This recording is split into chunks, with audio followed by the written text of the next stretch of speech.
దేవునికి స్తోత్రాలు. అమ్మ బాగున్నారుగా? పిల్లలు అందరూ బాగున్నారు కదా? దేవునికి స్తోత్రాలు. చిన్న ప్రార్థన చేసుకొని వాక్యంలోనికి వెళ్దాం. మహోన్నతుడైన దేవ, మహాగణుడ, పరిశుద్ధుడైన తండ్రి, స్తోత్రాలు చెల్లిస్తున్నాం. సహాయం చేసి కృప చూపండి దేవాని కొందనాలు. ఈ వాక్య పరిచయంలో నీ కృప చూపు, నీ సన్నిధి, నీ హస్తము, నీ కృప మాకు తోడుగా ఉంచండి. మేము త్రొట్టెల్లకున్నట్టు కృప చూపమని ప్రార్థన చేస్తూ సమస్తమైన విషయంలో మీ సమాధానం దాయిచ్యమని యేసు శక్తిగల నామములో అడుగుచున్నాము తండ్రి, ఆమేన్. దేవునికి స్తోత్రాలు. ప్రేమైన దేవుని బిడ్డలారా, ఈరోజు మన వాక్య సబ్జెక్ట్ విశ్వాసి వెనుకంజ వేయట. విశ్వాసి వెనుకంజ వేయట. విశ్వాసి ఏ విధముగా వెనుకంజ చేస్తాడు అనేది మనం కొన్ని వచనాలు చూద్దాం. కాబట్టి దేవునికి లోబడి ఉండుడి, అపవాదిని ఎదిరించండి, అప్పుడు వాడు మీ యుద్ధ నుండి పారిపోతాడు. యాకోబు రాసిన పత్రిక 4వ అధ్యాయము 7వ వచనము చూద్దాం. అపవాదిని ఎదిరించుడి, అప్పుడు వాడు మీ యుద్ధ నుండి పారిపోను. దేవుని యొద్దకు రండి, అప్పుడు ఆయన మీ యొద్దకు వచ్చును. ప్రేమైన దేవుని బిడ్డలారా, మనం చూసినట్టయితే ఈనాడు అపవాది యొక్క వలలో చాలామంది చిక్కుకుంటున్నారు. కొంతమంది త్రాగటానికి అలవాటై, కొంతమంది అపవిత్రంకి అలవాటై, కొంతమంది దేవునికి వ్యతిరేకంగా పనిచేయటం వల్ల సాతాను యొక్క వలలో చిక్కుకుంటున్నారు. అందుకని సాతాను ఎదిరించాలంటే ముఖ్యంగా మనం కొన్ని చేయవలసి ఉన్నది. అవేంటి చూడండి. అవును, దేవుని కుటుంబంలో మనము కుమారులము, కుమార్తెలము. క్రీస్తు నామం వలన మనకు అధికారము, వాక్కు లభించి, అలాగైతే ఎంతమంది క్రైస్తవులు ఎందుకు అపజయములో జీవిస్తున్నారు, ఎందుకు గడుపుతున్నారు అపజయము? దేవుడు స్పష్టంగా మాట్లాడుతూ ఉన్నాడు. దేవుని కుమారులమైన మనము క్రీస్తు నామమునకు అధికారము ఉంది, రెండోది హక్కు లభిస్తుంది. అలాగైతే ఎందుకు మనం క్రైస్తవులుగా చాలామంది విశ్వాసులు అపజయానికి లోనవుతున్నారు? కారణం ఏందంటావు? దేవునిలో సరైన మార్గంలో నడవక, సాతాను వలలో చాలామంది విశ్వాసులు చిక్కుతున్నారు. ప్రేమైన దేవుని బిడ్డలారా, కాబట్టి వాడిని ఎదిరించాలంటే మనము క్రీస్తులో ఉండాలి. క్రీస్తులో విజయం ఎక్కడ ఉంటుందో అక్కడ దేవుని శక్తి పని చేస్తుంది. మాటలు బాగానే ఉంటాయి, కానీ చేతలు ఉండవు. వాక్య పరిచర్య చేస్తూ ఉంటారు, ప్రార్థన చేస్తారు, పాటలు పాడుతూ ఉంటారు, కానీ నిజ స్వరూపంలోకి వచ్చేసరికి, వాక్యంలోకి వచ్చేసరికి చెప్పండి వెనుకం చేస్తూ ఉంటారు. కాబట్టి నా జీవితంలో అనేకమైన సంఘటనలు జరిగాయి. ఇలాంటి వాక్యములు చెప్పడం ద్వారా ప్రేమైన దేవుని బిడ్డలు ఎంతోమంది విశ్వాసంలోనికి వచ్చి వారు ఈరోజు గొప్ప సేవకులు అవుతున్నారు. అందుకని సైతాన్ని ఎదిరించాలంటే, సాతాను యొక్క ముళ్ళుడు విరవాలంటే ప్రార్థన జీవితం. ఈ ప్రశ్నకు సమాధానము పేతురు రాసిన పత్రికలో ఉన్నది. అది త్వరలో గొప్ప అపవాదికి తీవ్రమైన కష్ట నష్టాలలో లోనవుతుంది. కాబట్టి ప్రజలు మాటలతో సరిపోవటం కాదు, శక్తివంతులై ప్రార్థన యోధులై ఉండాలి, శక్తిమంతులై ఉండాలి. ఎప్పుడు శక్తిమంతులు అవుతావు? ప్రార్థన జీవితము కలగాలి. అపవాదిని అంత తేలిగ్గా సైతాన్ని ఎదిరించాలంటే శక్తిమంతులై ఉండాలి, నిర్భయమైన బుద్ధి గల వారై మెలుకోగలిగి ఉండాలి. ప్రేమైన దేవుని బిడ్డలారా, మెలుకోగలిగి ఉండాలి, మెలుకోగలిగి ప్రార్థనలో మోకాళ్ళ జీవితం కలిగి ఉండాలి. ఒక భక్తుడు అన్న మాట నేటికి గుర్తుకొస్తుంది. నా బాల్యంలో సేవకు వచ్చినప్పుడు 13 సంవత్సరాల వయసులో సేవకు వచ్చాను కాబట్టి ఒక సేవకుడు చెప్పాడు, అయ్యా ఎంత ప్రార్థనలో ఉంటే అంత శక్తిని పొందుతావు. మోకాళ్ళు నల్లగైతే మోకాళ్ళు తెల్లగా అవుతాయి. హల్లెలూయా. అందుకని ప్రార్థన జీవితం. ఎన్ని గంటలు నువ్వు ప్రార్థన చేస్తున్నావు? ఎంత సమయం దేవుని సన్నిధానంలో గడుపుతున్నావు? ఈరోజు రక్షణ లేక అనేక మంది రక్షిస్తున్నారు. నువ్వు రక్షించబడ్డావు. రక్షించబడి నువ్వేం చేస్తున్నావు? రక్షణ లేని వారి కొరకు ప్రార్థన చేయి. మరి గృహాలకు వెళ్ళి వాక్య పరిచర్య చేయి. ప్రేమైన దేవుని బిడ్డ, ఈరోజు అనేక మంది సాతాను వలలో హల్లెలూయా చిక్కుకున్నారు. వారిని విడిపించే బాధ్యత నీ మీద ఉంది, నా మీద ఉన్నది.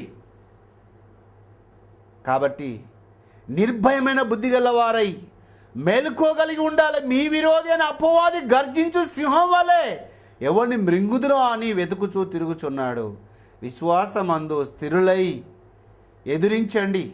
పేతురు 5వ అధ్యాయము 8వ వచనం 9వ వచనము.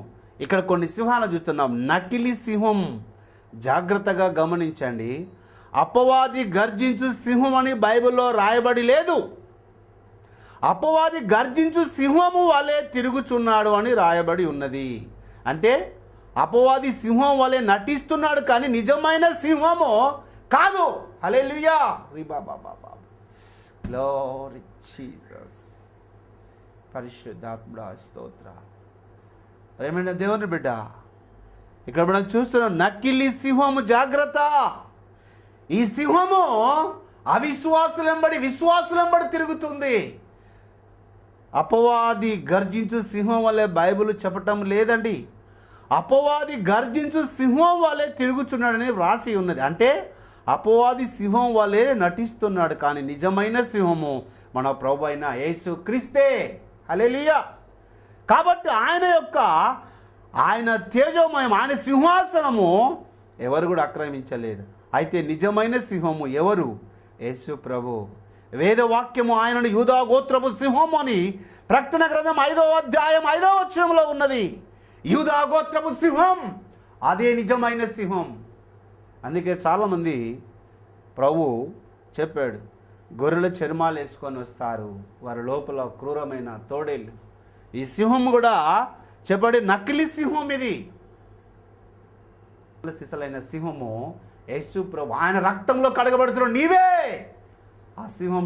ఆ రక్తం నీలో ప్రవహిస్తుంది, ఆ రోషం నీలో ఉంది. కాబట్టి ప్రేమైన దేవుని బిడ్డ, సింహం వలె నువ్వు ముందుకు వెళ్ళు.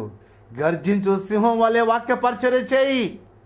దేనికి లోను కాకూడదు నువ్వు. కాబట్టి ఆయన మనకు, యేసుని విశ్వసించే మనం సింహం వలె అవుతాం. ఎవడును తరమకుండానే దుష్టుడు పారిపోవును, నీతిమంతులు సింహం వలె ధైర్యముగా నుందురు. సామెతల గ్రంథం 28వ అధ్యాయం 1వ వచనం. మళ్ళీ ఒకసారి చదువుదాం. ఎవడును తరమకుండానే దుష్టుడు పారిపోతున్నాడు. ఇదే డూప్లికేట్ అయిన సింహం, సాతాను యొక్క సింహం. కాబట్టి ప్రార్థన జీవితం ఎక్కడైతే ఉంటుందో, దైవిక శక్తి ఎక్కడైతే రగులుతుందో, దైవాత్మ ఎక్కడైతే రగులుతుందో అక్కడ దేవుని కార్యాలు జరుగుతాయి. ప్రేమైన దేవుని బిడ్డ, 20 సంవత్సరాల క్రితము ఒక కేసు నా దగ్గరికి వచ్చింది. ఒక వ్యక్తికి చాతబడి చేసి అతను గొలుసులతో బంధించి నా దగ్గరికి తీసుకొచ్చారు. గొలుసులతో బంధించి, ఆయన పేరు కుక్కల సుబ్బారావు. చాలా కష్ట పరిస్థితిలో ఉన్నాడు. ఆయన గొలుసులతో నా దగ్గరికి తీసుకొచ్చారు. ఆయనకు 3 కొడుకులు, 1 కూతురు. ఆయన గవర్నమెంట్ ఎంప్లాయీ. 4 గొలుసులతో బంధించి తీసుకొచ్చారు.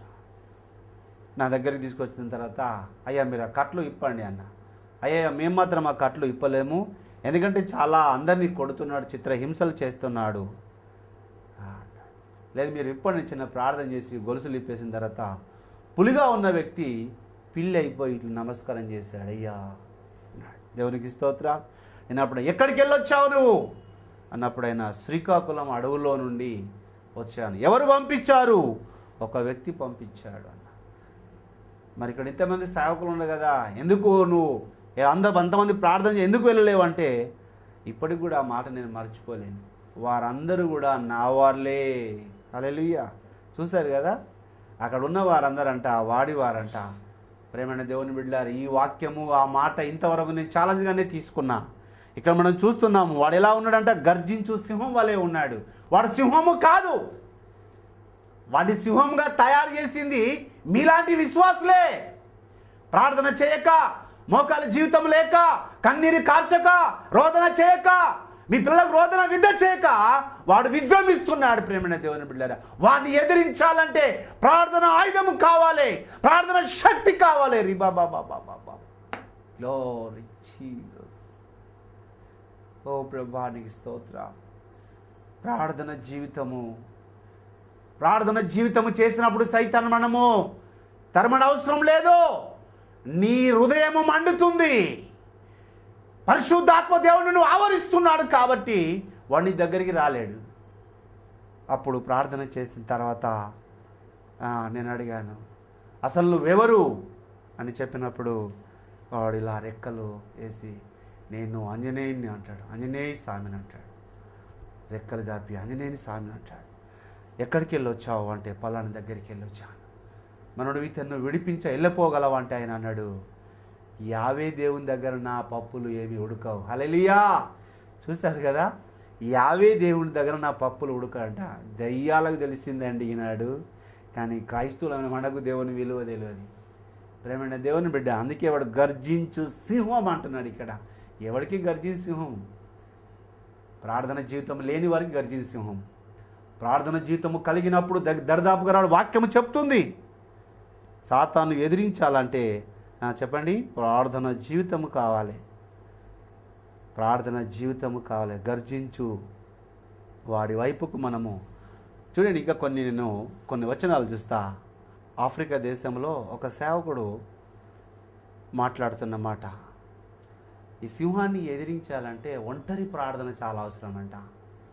చెప్పండి, తన అనుభవము ఆఫ్రికా దేశంలో ప్రారంభించి అనేకమైన జయ జీవితాలను పొందుకున్నాడు. ఆయన వర్ణిస్తున్నాడు, ఇలాంటి యొక్క సీక్రెట్ శక్తులను ఎదిరించాలంటే చెప్పండి, ఒంటరి ప్రార్థన అవసరం, ఉపవాస ప్రార్థన అవసరం. కాబట్టి మన శత్రువు అయిన అపవాది నుండి, వాడి గర్జింపు నుండి దూరంగా పారిపోకండి, గర్జన వైపు పరిగెత్తుడి. హల్లెలూయా. మీరు పరిగెత్తండి, తరిమి కొట్టండి. ప్రేమైన దేవుని బిడ్డ, దూరంగా పారిపోకండి. మోసపు విత్తనాలు అపవాది మన జీవితంలో విత్తుతుంది. అపనమ్మకం అనే విత్తనం విత్తుతుంది. విశ్వాసకి అపనమ్మకము కాదు, తన జీవితంలో ఎలా ఉండాలండి? గర్జన అనే విత్తనం మనలోనికి రావాలి. హల్లెలూయా. ఆలోచన మనలోకి వచ్చినప్పుడు మన హృదయము చెప్పండి ఉప్పొంగుతుంది. మన దేహంలో ఎక్కడ లేని బలమును పరిశుద్ధాత్మదేవుడు మనకు అనుగ్రహిస్తున్నాడు. కాబట్టి సాతాను యొక్క శక్తులు, సాతాను యొక్క కుయుక్తి చెప్పండి దేవుని ముంగట పనికి రాలేదు. చాలామందిలో ప్రార్థన చేస్తూ ఉంటారు, సందేహాలు వస్తూ ఉంటాయి. ఇది జరుగుతుందా లేదా, ఇది అవుతుందా లేదా? నా జీవితంలో ప్రేమైన దేవుని బిడ్డలారా, ఒక్కొక్క టైంలో భోజనం లేనప్పుడు, ఇంట్లో పస్తులో మేము ఉన్నప్పుడు నైట్ అంతా ప్రార్థన చేసి బయటికి వచ్చినప్పుడు గమల ముందట, డోరు ముంగట బియ్యం పెట్టి వెళ్ళిపోయేవారు. వాళ్ళు ఎవరో మాకు ఇంతవరకు తెలియదు. మాకు అనేక సమయంలో ప్రార్థనలో ఉన్నప్పుడు మాకు ఇలాంటి ఈవులను దేవుడు మాకు ఇచ్చాడు. అందుకని దేవుడు ఎంత జాలిగలవాడు, కరుణా సంపన్నుడు. ఇది ప్రార్థన కలిగిన వారికే దేవుని విలువ తెలుస్తుంది. హల్లెలూయా. అందుకని విశ్వాసం వలన చెప్పండి, వినటం వల్ల విశ్వాసం కలుగుతుంది. జాలిపడటము ఇవెన్నో రకరకాలుగా ఉన్నాయి. కానీ ఒక విషయం గమనించండి, ఒక విత్తనం మనము భూమిలో విత్తినప్పుడు అది మొలకెత్తాలి. ఫస్ట్ అది శారీరకంగా చనిపోవాలి. చనిపోయినప్పుడే చెప్పండి అందులోకి ఏమొస్తుంది? అంకురం అనే చిగురు బయటకు వస్తుంది. ఈ విధంగా జరగటము మన జీవితంలో చెప్పండి గొప్ప భాగ్యం. అపవాదిని, మనల్ని మోసగించేవాడు కాడు. ఆ విధంగా చేయడం మనకు ఇతరులకు బాధగా ఉంటుంది. మనము లొంగిపోయి దాన్ని చెప్పండి మనము లొంగిపోయి దానికి బానిసలుగా అవుతూ ఉంటాం. అందుకని దానియేలు గారు ప్రార్థన చేశాడు, 21 రోజు ప్రార్థన చేశాడు. తన శరీరము క్షీణించింది, తన ఆత్మ తనలో కృంగిపోయింది, ఆయన లేవలేని స్థితిలో ఉన్నాడు. అందుకని ప్రేమైన దేవుని బిడ్డ, సైతాన్ని ఎదిరించాలంటే వాక్యము నీకు చాలా అవసరమైంది. విశ్వాసంతో స్థిరంగా మొట్టమొదటిగా నిలబడు. అలాంటప్పుడు చెప్పండి, మేల్కోగలిగిన క్రైస్తవుడు విశ్వాసములో దృఢంగా నిలబడ్డ అపవాదిని ఎలా ఎదిరించగలడండి? చూడండి, మేల్కోలేని క్రైస్తవుడు సైతాన్ని ఏ విధముగా ఎదిరించగలడు? క్రైస్తవుడు అనేది మేల్కోగలిగి ప్రార్థనలో ఉండాలి. క్రైస్తవుడు అనేది కన్నిటి ప్రార్థన మనము చేసిన వారమై ఉండి అప్పుడే సైతాన్ని మనము ఎదిరించగలము. ఈ లోకములో మానవులుగా ఉన్నప్పుడు ఏ విధముగా ప్రవర్తించాలో అదే విధంగా నడుచుకోవటం వల్ల సాతానును ఎదిరించగలము. ప్రభు చెప్తున్నాడు, నా ప్రేమైన దేవుని బిడ్డ ప్రార్థన చేయి, ఒంటరి ప్రార్థనలోనికి వెళ్ళు, మీ పిల్లలకు రోదన విద్య నేర్పండి, ఈ దైవవాక్యము ఎలాంటిది? అధికారముతో కూడింది. మన జీవితంపై అధికారం కానీ హక్కు కానీ సాతానుకు దేవుడు ఇయ్యలేడండి. సైతానుకు దేవుని ఇయ్యలేడు, వాడికి తెలుసు. ఇప్పుడు శత్రువు చేతిలో చెప్పండి, యేసుప్రభు మనల్ని పెట్టలేడు. ఆయన రక్తము కార్చారు. ఎందుకు రక్తం తన ప్రజలను రక్షించడానికి రక్తము కార్చాడు. కాబట్టి నువ్వు మోకరించలేవా విశ్వాసి? దేశము కొరకు నినివే మహాపట్టణము నాశనం అయిపోతుంది అన్నప్పుడు అనేకులు ప్రార్థన చేశారు. అక్కడ దానికి కలిగిన దుర్గాన్ని దేవుడు తీసివేశాడు. అందుకని సాతాను ఎదిరించాలంటే మోకాళ్ళ జీవితము చాలా అవసరమైంది. శక్తి సంపన్నమైన యేసు నామములో మనము ఎదిరించాలి సైతాను. దైవవాక్యం విశ్వాసముతో ఉచ్చరించాలి. దైవవాక్యం చెప్పండి, విశ్వాసముతో ఉచ్చరించాలి. అలాగే మనము చూస్తే ధైర్యముగా దాన్ని మనం ఎదిరించాలి. అప్పుడే వాడు మన నుండి పారిపోగలడు. ఒకవేళ ధైర్యం మనలో లేనప్పుడు, విశ్వాసం మనలో లేనప్పుడు చెప్పండి, వాడు మనల్ని ఎదురిస్తూనే ఉంటాడు. చాలామంది మనం చూస్తున్నాం, దేవుని ప్రజలు ఎన్నో కష్టాల్లో, నష్టాల్లో, ఇరుకులో, ఇబ్బందులో, అనేకమైన రోగాల్లో పడి ఉన్నప్పుడు దేవుడు ఎంత పశ్చాత్తాపడుతున్నాడు ఒకసారి ఆలోచించండి. ఎప్పుడైతే నువ్వు సాతాన్ని ఎదిరిస్తావో, పరిశుద్ధాత్మ దేవుడు నీ నోటిలో ఉండి ఆ వాక్కు నీలో పెట్టి చెప్పండి, సైతాన్ను గద్దిస్తున్నాడు. తీవ్ర ప్రభావంతో మీ విరోధి అయిన అబద్ధపు మాటలను, తన తలంపులను తోటి దేవునికి వ్యతిరేకంగా చేస్తున్న ప్రేమైన దేవుని బిడ్డలారా, మన హృదయమును ప్రార్థనతోనూ మనసును దైవవాక్యముతోనూ నింపటము ద్వారా మనల్ని మనమే దేవునికి సమర్పించుకుంటాం. హల్లెలూయా. చూడండి, హృదయము దేంతో నింపాలంట? హృదయము ప్రార్థనతో నింపాలి. రెండోది శరీరము వాక్యముతో నింపబడాలి. మన యొక్క శరీరము, మన మనసు. అప్పుడైతేనే సైతాన్ని ఎదిరించగలం. శత్రువు మన మనసులో విత్తే ప్రతి అనుచితమైన, దుష్టమైన, వ్యతిరేకమైన ఆలోచనలు బదులుగా దేవుడు న్యాయమైన, స్థిరమైన వాక్యము మన హృదయములో పెట్టి ఉన్నాడు. హల్లెలూయా. సైతాన్ని ఎదిరించాలంటే వాక్యము. రోమీయులకు రాసిన పత్రిక 12వ అధ్యాయము 21వ వచనం బైబిల్ ఏమి చెప్తుంది? అపవాది మనల్ని తప్పు త్రోవలో నెట్టేసేందుకు ప్రయత్నం చేస్తుంది. ప్రతిసారి మనము రెండంతలు గట్టిగా చెప్పండి, వాని యొక్క మాటలను దైవ వాక్యముతో, సత్యముతో నెట్టివేయాలి. హల్లెలూయా. కాబట్టి వాక్యం అనే ఖడ్గాన్ని మనము ధరించాలి. ప్రియమైన దేవుని బిడ్డ, వాక్యము ప్రతిరోజు మనము చదువుతూ ఉండాలి. విశ్వాసి చెప్పు, నువ్వు విరోధి బలాన్ని తక్కువగా ఎప్పుడు కూడా వేయకూడదు.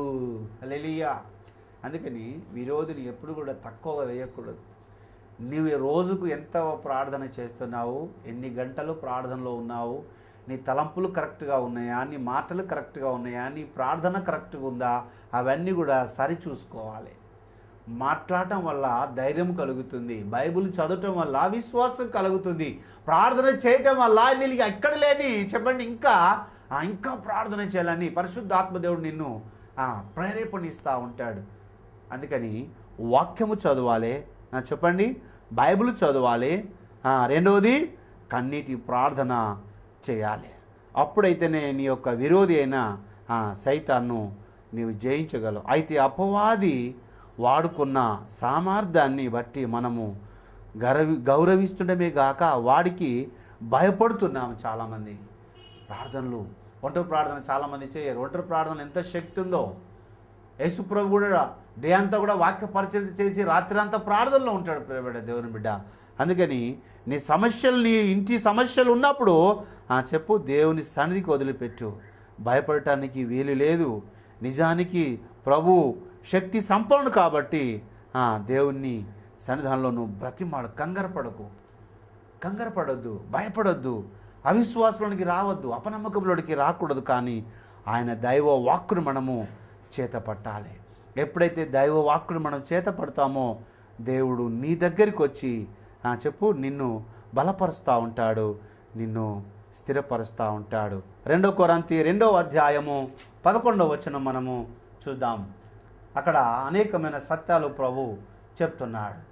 నేను వాని పక్షంలో ఉన్నాను, నేను ఏమైనాను క్షమించి ఉంటే సాతాను మనల్ని మోసపరచువాడు నట్లు మీ నిమిత్తము క్రీస్తు సముఖమునందు చెప్పండి క్షమించి ఉన్నాను. వాని తంత్రములు మనము ఎరగని వారము కాము. క్రీస్తు సువార్త ప్రకటించుటకు నేను వెలిచున్నాను. క్రీస్తు చాలామంది తెలుసండి సాతాను ఎలాంటి వాడు అనేది చాలామంది విశ్వాసుల జీవితంలో అవి చూస్తూ ఉంటారు.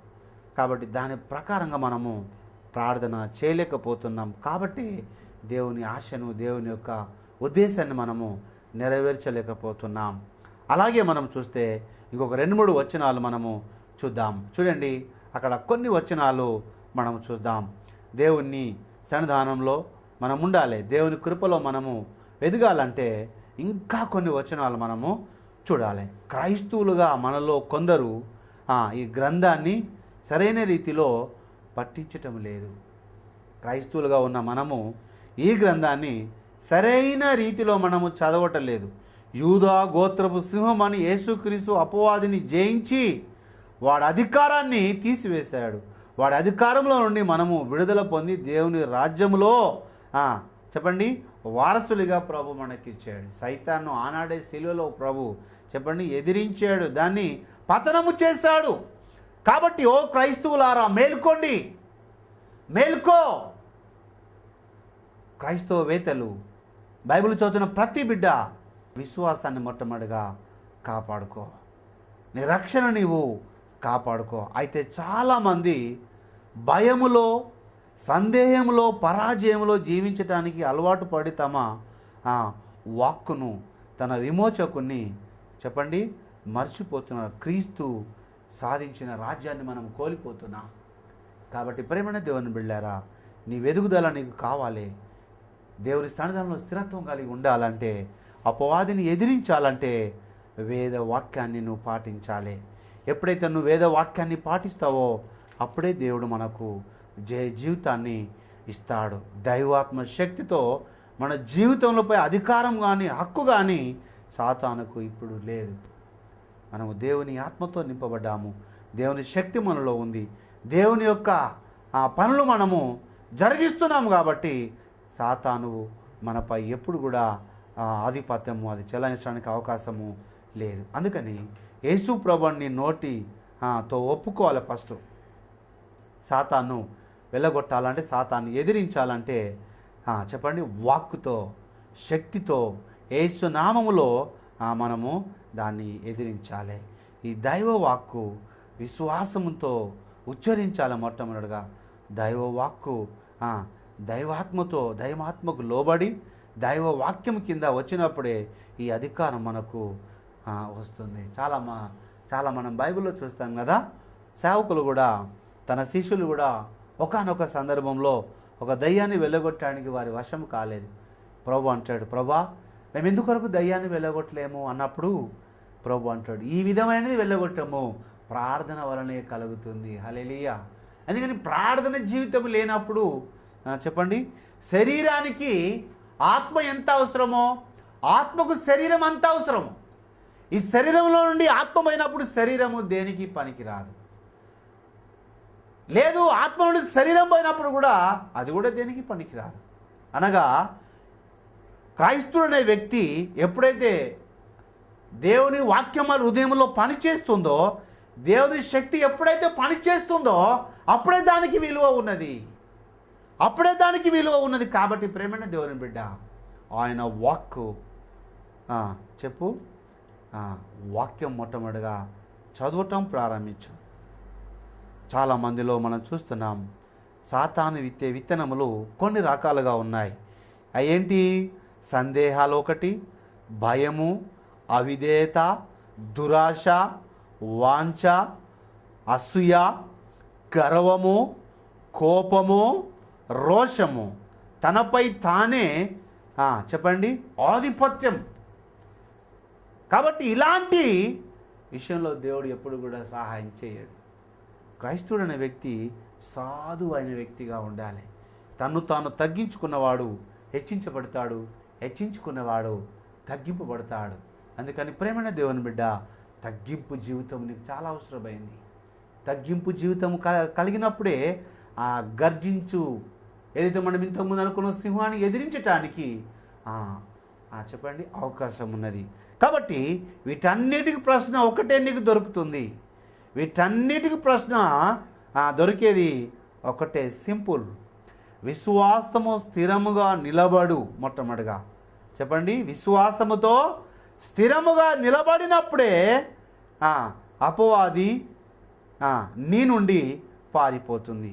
అది యేసు ఈ లోకములో మానవునిగా ఉన్నప్పుడే ఏ విధంగా ప్రవర్తించాడు అదే విధంగా నడుచుకోవడం వల్ల సాతానును దేవుడు ఎదిరించాడు. అందుకని నువ్వు కూడా మానవ శరీరంతో ఉన్నావు.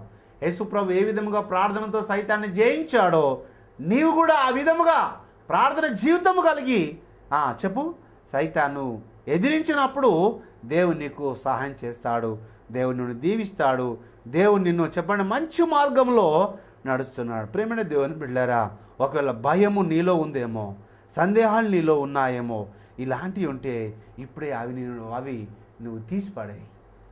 వాటి నుంచి నువ్వు విడుదల పొందుకో. మొట్టమొదటిగా గర్జించు సింహం దేవుని వైపు నువ్వు చూసినట్టయితే ప్రభువుని ఎంతగానో దీవిస్తూ ఉంటాడు, ఆశీర్వదిస్తాడు.